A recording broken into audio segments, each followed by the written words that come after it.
Now, on 105.9 FM and streaming worldwide on the WMAL app, O'Connor and Company.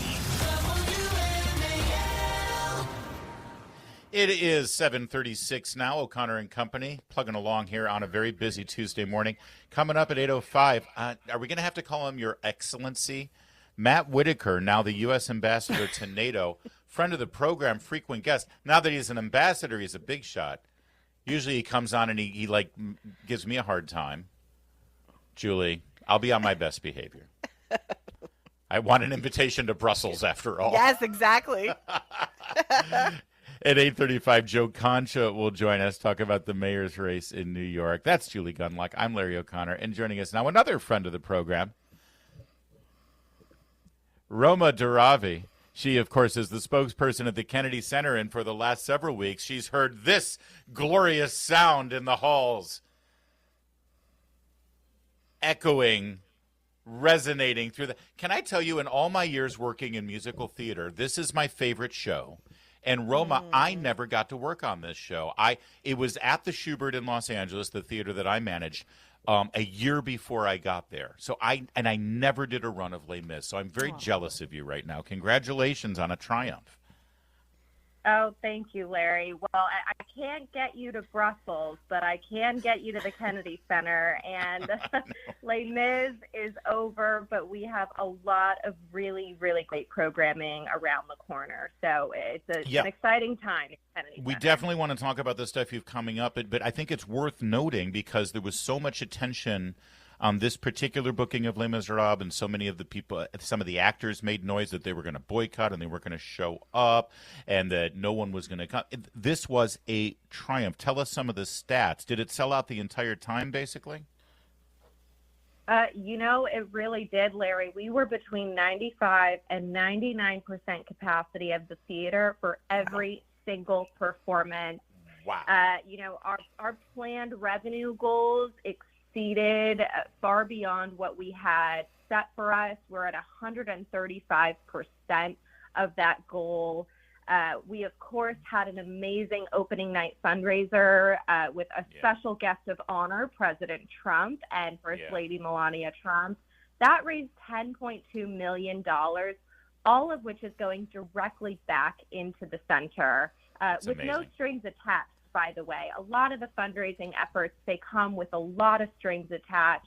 Money has to be allocated specifically. This can be used exactly where it's needed most. I'll just mention this. There's this narrative going around in a lot of really elitist circles, the leftist media, that people don't want to go to the Kennedy Center.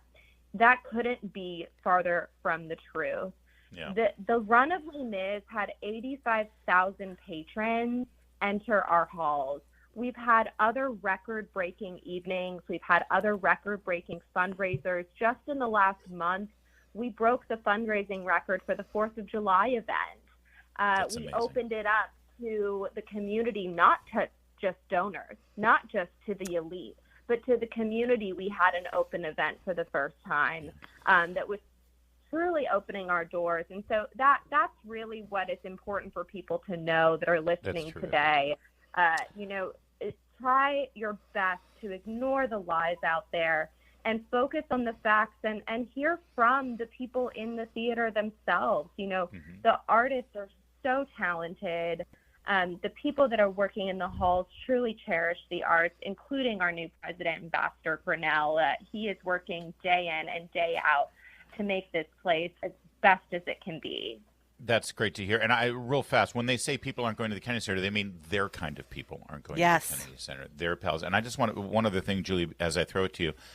Having worked in the business, having worked in theater, first of all, I was concerned about this run. This is a long run for the Kennedy Center. I believe it was 5 weeks. And generally speaking, these months, right after school closes and into the hot summer months, those are not necessarily great times to sell tickets to musicals. So the fact that you did 135% above your estimated revenue for this run, that absolutely is a triumph. Go ahead, Jules. Roma, just quickly, what is coming up? Interested in, this is a great run of Les Mis, but what are the next things people should be looking forward to?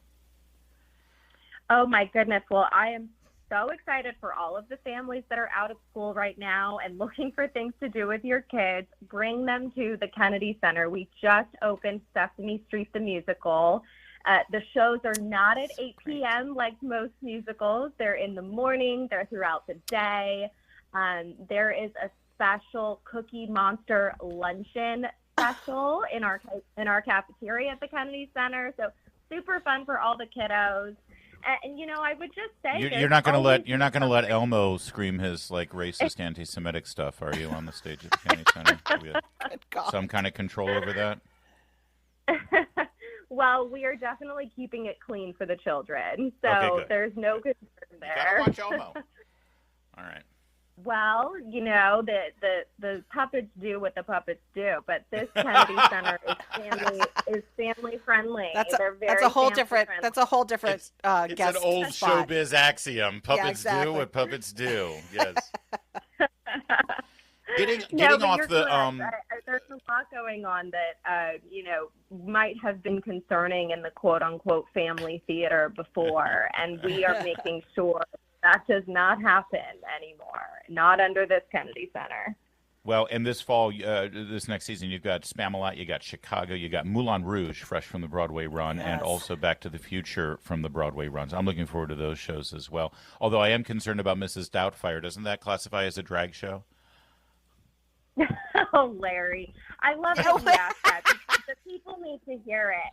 Let's talk about it. Let's talk about the difference between Mrs. Doubtfire and a drag show strutting down Main Street with people in no clothing for toddlers.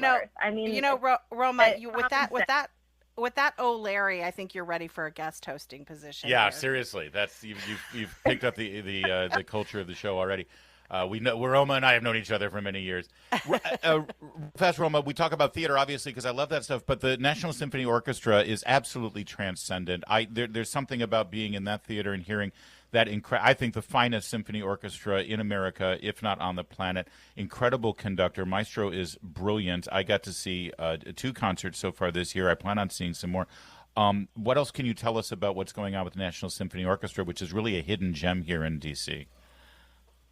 Well, we're going to have some really exciting announcements coming, and I don't want to give too much away, but we do have our next season up. And just to continue on the success that you mentioned, Larry, this last weekend, not only did we have Les Mis selling out the theater, but we had the National Symphony Orchestra alongside Lindsey selling out 2 shows in a row, both nights of the weekend, completely packed crowd, really unique art. On the stage.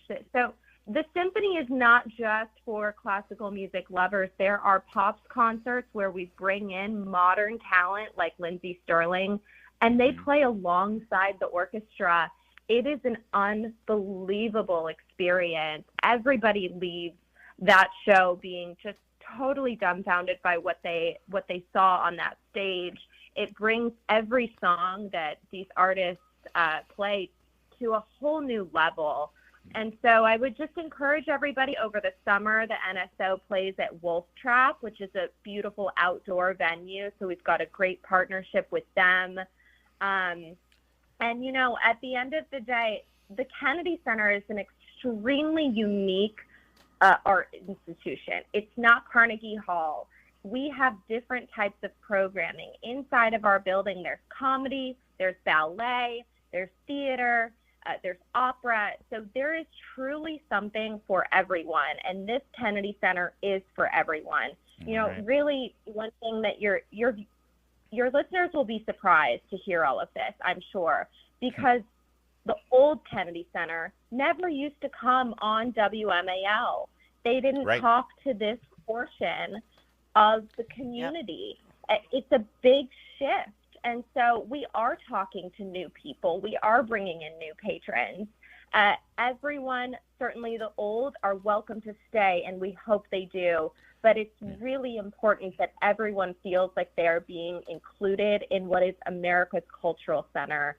The arts are for everyone. Absolutely. especially the performing arts. And it's good to hear that you endorse the Wolf Trap National Symphony, because I plan on going to see the Gershwin Concerto this Friday at Wolf Trap, and I didn't want you to think I was cheating on the Kennedy Center. So that's good to know that's part of the deal. Oh, that's Thank you, wonderful, Larry. Congrats. Absolutely. Give our best to the ambassador. It's always good to hear from you as well, and we'll see you soon. Congratulations. Yeah. Thank you. It's 7:45.